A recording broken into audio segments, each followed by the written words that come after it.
करड़ी सेना के प्रदेश अध्यक्ष राकेश सिंह रघुवंशी ने अनुप्रिया पटेल की बातों का दिया करारा जवाब। करणी सेना के प्रदेश अध्यक्ष राकेश सिंह रघुवंशी जी ने अनुप्रिया पटेल की बातों पर दिया जवाब। उन्होंने कहा कि सर्वप्रथम आप किसी भी कोई भी शब्द बोलने से पहले सोच समझ लिया करिए। जो शब्द आपने कहा है कि ईवीएम मशीन से राजा रानी पैदा होते हैं, ये बहुत ही आपत्तिजनक आपने बात कही है, जिससे समस्त क्षत्रिय समाज को आघात लगा है। हम सभी ब्राह्मण और क्षत्रिय समाज का आह्वान करते हैं कि आप अपनी वोट की ताकत दिखाइए। तो आइए देखते हैं संवाददाता बड़ेलाल शुक्ल की खास रिपोर्ट। श्री राष्ट्रीय राजपूत करणी सेना प्रदेश अध्यक्ष उत्तर प्रदेश।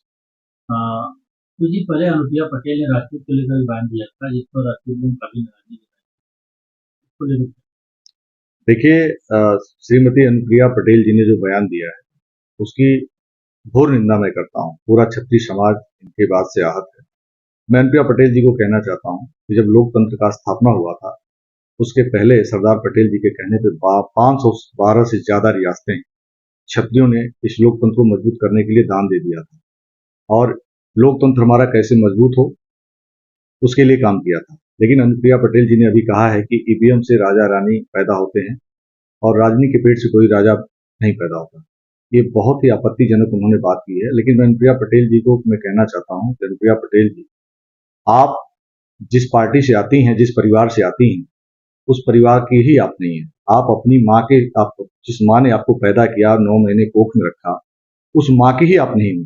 वो माँ दर दर भटक रही हैं, दर दर रोती हुई फिरती रहती हैं। उनको बार बार आप अपमानित करती हैं, अपनी माँ को, अपनी छोटी बहन को अपमानित करती रहती हैं, अपने परिवार को अपमानित करती रहती हैं। तो आप एक कुंठा है आपके मन में, क्षत्रियों के प्रति आपके मन में कुंठा है, नाराजगी है, और वही आपका कुंठा वहां पर दिखा।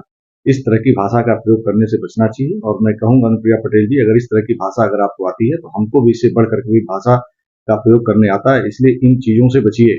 और मैं क्षत्रिय समाज को कहूंगा कि मिर्जापुर से चुनाव लड़ रही हैं, जहां से भी चुनाव लड़ रही हैं, इनको क्षत्रिय समाज के लोगों से मैं अपील करूंगा कि इनको बताइए वोट की ताकत से कि ईवीएम से राजा रानी पैदा होते हैं या कैसे पैदा होते हैं। इनको क्षत्रियों को मैं अपील करूंगा बार आपके सामने कि क्षत्रिय समाज अब की बार बिल्कुल खुल करके आए और इनका विरोध करे।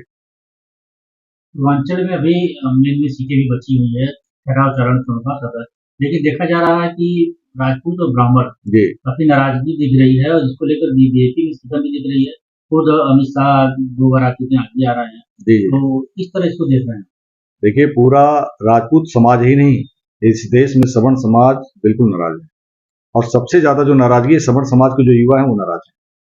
मैं उत्तर प्रदेश से आता हूं और उत्तर प्रदेश के छठा चरण का चुनाव है, बार बार ये लोग आ रहे हैं। मैं एक बात आपके माध्यम से कहना चाहता हूं कि अभी उत्तर प्रदेश में पुलिस की भर्ती निकली थी और जो सवर्ण समाज के जो छात्र थे वो भी किसी मशीन से नहीं बने हुए, वो भी इंसान है। और हर सवर्ण छात्र अंबानी, अंडानी और टाटा बिरला नहीं होता। हर सवर्ण गरीब भी होता है और सवर्ण अमीर भी होता है। हर समाज में इस तरह की व्यवस्थाएं हैं, लेकिन उनकी उम्र जो सीमा रखेगी 18 से 22 वर्ष रखेगी। क्या स्थिति रहेगी इस लोकसभा चुनाव में बीजेपी की? इस लोकसभा चुनाव में देखिए, बीजेपी से पूरा सवर्ण समाज नाराज है, पूरे देश में नाराजगी है और सवर्ण समाज ही नहीं, अन्य समाज भी नाराज है। अब मैं इस यहाँ बनारस में बैठा हुआ हूँ, बनारस में एक भी इंडस्ट्री नहीं लगी, बनारस में एक भी कोई ऐसा काम नहीं हुआ कि जिससे कि यहाँ के युवा को रोजगार मिले। रोडें खराब हैं। मैं चंदौली में, आप चले जाइए, महेंद्र नाथ पांडे जी वहां पे चुनाव लड़ रहे हैं, आप देखिए चहनिया से लेकर के सकलडीहा के बीच में आज तक एक रोड नहीं बन पाया, जबकि यहाँ पे दो कैबिनेट मंत्री हैं। एक अनिल राजभर जी कैबिनेट मंत्री हैं जो यूपी से हैं, और महेंद्र नाथ पांडे जी कैबिनेट मंत्री हैं भारत सरकार में। तो कोई शिक्षा रोजगार की कोई व्यवस्था नहीं है, इसलिए सारे जितने भी सवर्ण समाज के लोग हैं, अन्य समाज के लोग हैं, नाराज हैं। और इसलिए अब की बार बीजेपी जो है, जो 400 पार का नारा है, यह नारा काफी खोखला होगा।